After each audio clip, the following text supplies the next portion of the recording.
Hello guys, তোমাদের সাথে একটা বক্তব্য আছে। বক্তব্যটা কি জানো?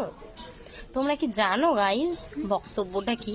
তাহলে শোনো, বলছি কিন্তু এই যে আমার বান্ধবীকে দেখতে পাচ্ছ না, ফুলটুসি ময়নার মা, এ কিন্তু খুব সুন্দর রান্না করতে পারে, 5টার সময় ওঠে। শোনো গাইজ, আজকে আমার 19 বছর বয়স।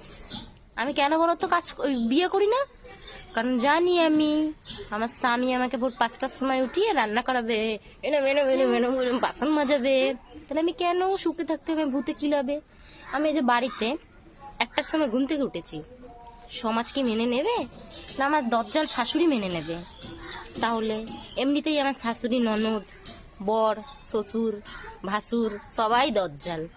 তাহলে আমি কেন এত তাড়াতাড়ি বিয়ে করতে যাবো গাইজ? এই মনের দুঃখগুলো কাউকে প্রকাশ করতে পারি না। আমার বেস্ট ফ্রেন্ড এসছে, তাই ওকেই বলি।